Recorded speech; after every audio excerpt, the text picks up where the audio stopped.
Anda kembali bersama kami di Kompas Malam, saudara. Tidak hanya para bakal capres, menyusul elektabilitas juga tampak di deretan nama bakal calon wakil presiden. Lalu pertanyaannya, siapa saja nama-nama bakal calon wakil presiden potensial hingga saat ini? Apakah ada efek Joko Widodo di pergerakan elektabilitas kandidat wakil presiden? Selengkapnya dalam ulasan Istana bersama jurnalis Kompas TV Friska Clarissa.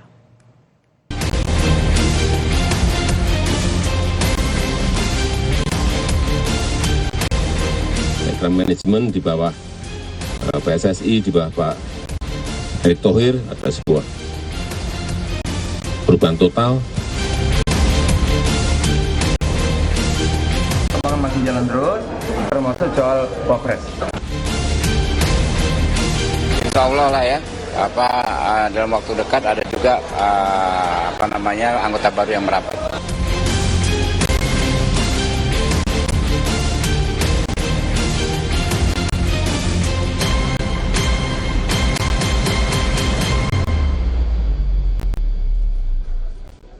Persaingan bakal calon presiden dan partai politik mencari nama bakal cawapres semakin ketat.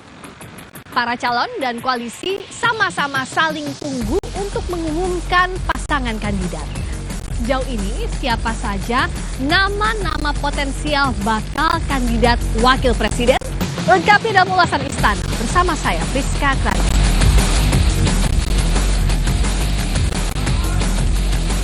Saat kunjungan kerja ke Bandung, Jawa Barat, momen akrab terpotret antara Presiden Jokowi dan dua tokoh potensial bakal cawapres, Erick Thohir dan Ridwan Kamil.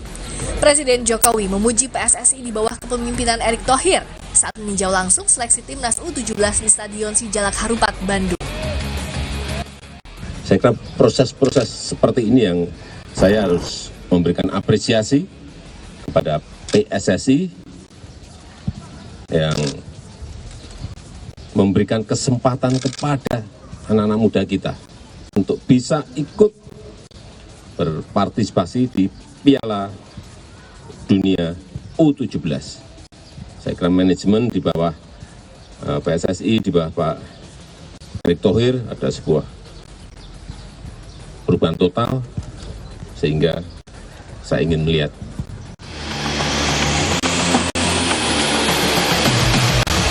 Momen keakraban Jokowi dan Erick Thohir juga Ridwan Kamil sudah berlangsung sejak hari pertama kunjungan Presiden di Jawa Barat.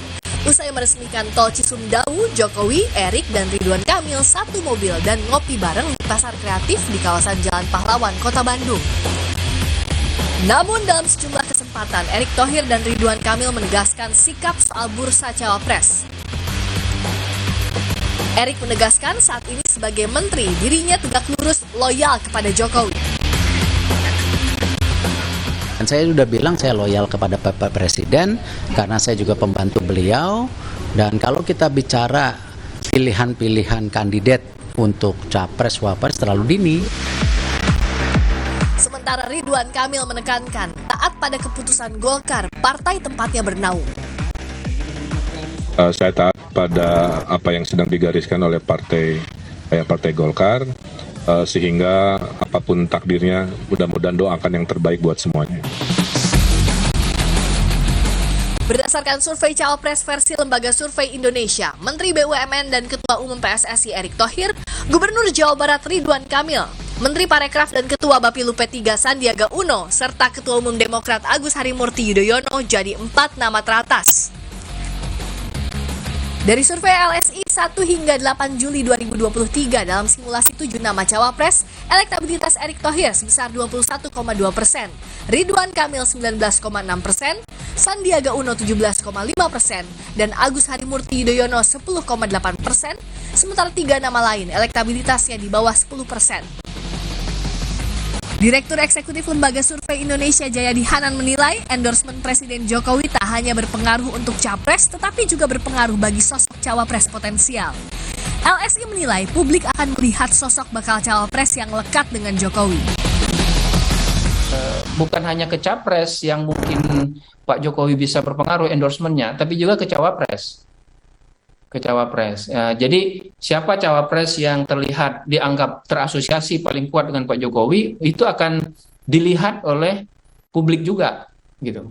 Nah, jadi ya nggak tahu apakah cawapresnya Mas Edi dianggap terasosiasi paling kuat gitu, ya Pak Erik gitu ya. Mungkin iya, saya kira iya ya, karena beliau salah satu pembantunya.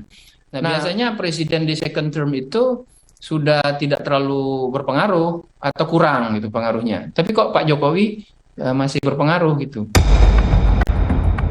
Sebelumnya, PAN telah menawarkan nama Erik untuk dua kubu baca pres sebagai kandidat cawapres Ganjar Pranowo juga kepada Prabowo Subianto. Ketua Umum PAN Zulkifli Hasan menegaskan pihaknya masih melakukan komunikasi dengan berbagai parpol dan memastikan akan bergabung dengan koalisi pemerintah nantinya. Tapi paling intinya, kalau PAN ditanya bagaimana, kita pasti akan bergabung dengan partai-partai yang ada di pemerintahan. Ya, nanti bentuk seperti apa sekarang masih ada pembicaraan, gitu. Karena perkembangan masih jalan terus, termasuk soal Wapres. Sementara Partai Gerindra pastikan kursi cawapres pendamping Prabowo masih menunggu pengumuman dan keputusan Prabowo Subianto bersama Ketua Umum PKB Muhaimin Iskandar.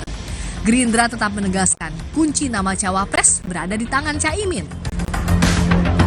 Insya Allah lah ya, dalam waktu dekat ada juga anggota baru yang merapat. Parlemen atau di luar parlemen? Saya nggak tahu, tapi yang jelas ada. Wapres kita tunggu ke Pak Prabowo dan Gus Muhaimin. Jelas kunci Inggrisnya ya di Gus Muhaimin. Dari sisi tim 8 Koalisi Perubahan memastikan Nasdem, Demokrat, dan PKS solid dan akan mendaftarkan Anies Baswedan ke KPU Oktober mendatang. Terkait cawapres, tim 8 mengklaim nama bacawa pres sudah dikantongi Anies. Kami solid 3 partai, Nasdem, Demokrat, dan PKS, dan total itu sudah 28%. Inilah yang kalau tanya pasti semua nanya, lantas kapan atau siapa cawapres? Secara sungguh-sungguh kita kemukakan cawapresnya sudah ada di kantong Pak Anies. Kapan diumumkan, cari tanggal dan bulan serta hari yang baik. Hingga kini peta koalisi masih cair. Bursa nama cawapres pun terus bergerak dinamis. Yang jelas di tengah meningkatnya suhu persaingan, iklim politik yang kondusif harus dijaga para politisi demi keutuhan bangsa. Rizka Clarissa, Anggi Bendarwan, Kompas TV, Jakarta. Saudara, usai jeda.